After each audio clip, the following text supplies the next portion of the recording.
Furnace heat blooms white. Sparks rise like a storm of stars.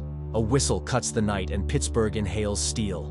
One man watches the molten roar, not as spectacle, but as a ledger. Seconds, costs, flow. His name is Andrew Carnegie. This is how a poor weaver's son bent the price of progress, and how you can steal the system. He's born in Dunfermline, Scotland, 1835. Machines swallow handlooms. The family trade collapses. In 1848, they cross the Atlantic with debt and grit. Allegheny, Pennsylvania. Andrew is 13, working in a cotton mill for $1.20 a week. Then a telegraph office hires him. He runs messages, memorizes routes, learns people. Soon he hears code in the clicks without looking at the tape. Repetition turns into advantage. Thomas A. Scott of the Pennsylvania Railroad spots the kid who never drops the ball.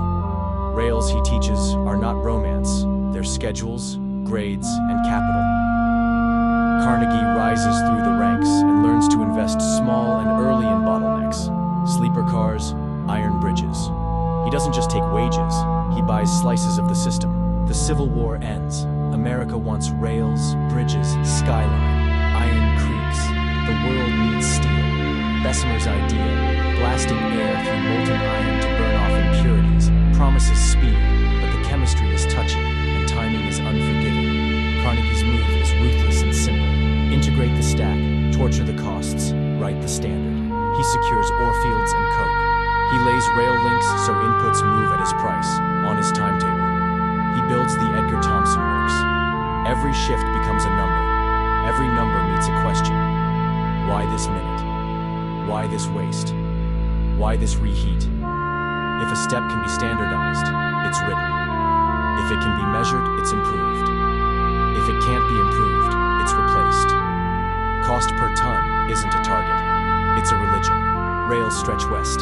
Bridges climb riverbeds. Skyscrapers test the sky. Quality rises while price falls, because repeatable work beats heroic improvisation.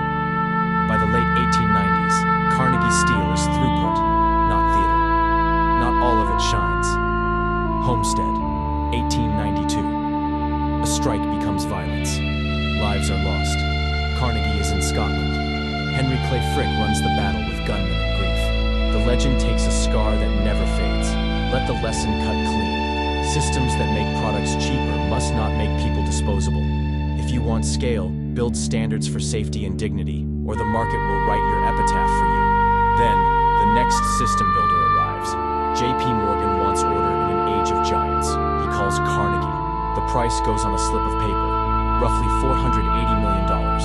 1901, U.S. Steel is born, the first billion-dollar corporation. Carnegie walks away from the furnaces and into an idea he put to paper in 1889, the gospel of wealth. The man who dies rich dies disgraced. Surplus belongs to the public, thoughtfully given. He turns money into ladders, about 2,500 public libraries.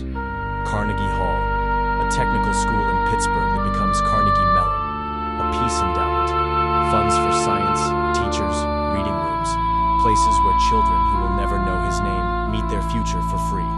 The product shifts from rails to rooms filled with light. What do you take from this besides awe? 5 moves. Portable, ethical, lethal in the best way. Own the bottleneck. In steel it was ore, fuel, transport, process. In your world it's distribution, data, manufacturing capacity, a license, a tight community. Ask, where does the line form? Then buy the door. Make cost a habit, not a panic. Carnegie didn't cut one big expense. He eliminated 1,000 leaks, reheats, idle minutes, scrap rates. Measure daily. Ritualize the savings. Boredom is where wealth hides. Replace heroics with systems. Talent wins a shift. Systems win decades. Write the steps. Build checklists. Set triggers. Let the process carry the load so people can create instead of firefight.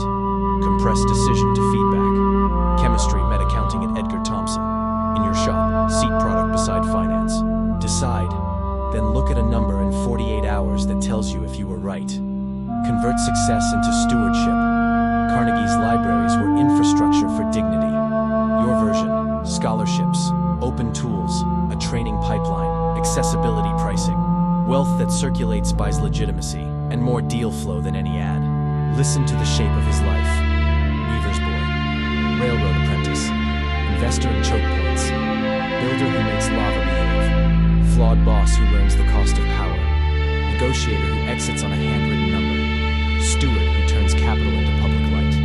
Not a saint, a system with a conscience grafted on. Now your turn. Today, not someday. Ship one visible win in the next 24 hours.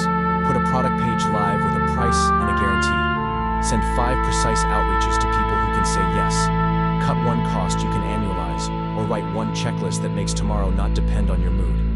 Post the receipt, screenshot, link, or metric, so momentum has witnesses. Then make a promise in the comments. Name the one principle you'll run tonight. Own the bottleneck, make cost a habit, replace heroics with systems, compress the loop, convert success into stewardship. Type it, act on it, come back with proof.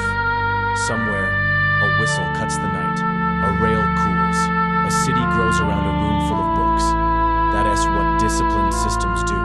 They carry people to futures they can yet name. Start counting, start building. When someone calls it luck, smile. The miracle wasn't magic, it was measurement.